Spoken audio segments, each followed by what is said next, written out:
ভিনিসিয়াসকে নিয়ে কটু কথা বলা যায়, ভিনিসিয়াসকে আপনি নিন্দাও করতে পারেন, বানর বলে বা গায়ের রং নিয়ে কথা বলে ভিনিসিয়াসের চোখ দিয়ে আপনি অশ্রুও ঝরাতে পারবেন, কিন্তু ফুটবল মাঠে তাকে কি কখনো আপনি দমিয়ে রাখতে পারবেন? না, ভিনিসিয়াসকে দমিয়ে রাখা যায় না। ভিনি বর্ণবাদের শিকার হন, ভিনি ফুটবল মাঠে কাঁদেন, ভিনি তার ভক্তদের কাঁদান। আবার সেই ভিনিসিয়াস ফুটবল মাঠে প্রতিপক্ষের কান্নার কারণও হন। বেনফিকার সমর্থকদের স্বপ্ন তো ভেঙে গেল ওই এক ভিনিতেই। ভিনিসিয়াসই ওদের হৃদয় ভাঙার কারণ। শেষ নাইটে চ্যাম্পিয়ন্স লিগে আরও একবার যে ভিনির জবাব, চাপে থাকা মাদ্রিদকে আবারও টেনে তুললেন ভিনি, আবারও তার জাদুতেই উদ্ধার রিয়াল মাদ্রিদ। ভিনিসিয়াসকে আর কেউ কি ট্যাটু দেখানোর সাহস করবেন? অন্তত দ্বিতীয় লেগে এমন কিছু করার সাহস করেননি নিকোলাস অতামেন্দি। উল্টো ভিনি ঠিকই নিজের চেনা ভঙ্গিতে উদযাপন করেছেন, ডান পায়ের এই জাদুকর সব তাচ্ছিল্যর জবাব দিয়েছেন ফুটবল মাঠে।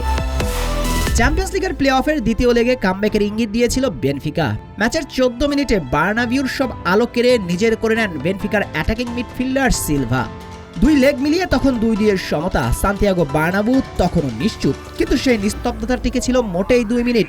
ম্যাচের 16 মিনিটে ফরাসি ফুটবলার চুয়ামিনির গোলে ম্যাচের সমতায় ফিরে রিয়াল।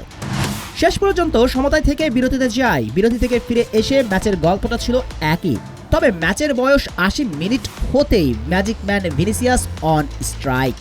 দুর্দান্ত এক গোলে জয় নিশ্চিত করেন রিয়ালের, আর এই গোলের মাঝে দিয়ে চ্যাম্পিয়ন্স লিগের নেইমারকে স্পর্শ করার পথে আরও এক ধাপ এগিয়ে গেলেন ভিনিসিয়াস। চ্যাম্পিয়ন্স লিগে তার গোল সংখ্যা এখন দাঁড়ালো 32টি, সামনে শুধু নেইমারের 43টি গোলের রেকর্ড। তার টপকিয়ে গেলেই চ্যাম্পিয়ন্স লিগে ব্রাজিল ইতিহাসের সর্বকালের সর্বশ্রেষ্ঠ গোলদাতা হবেন ভিনিসিয়াস জুনিয়র।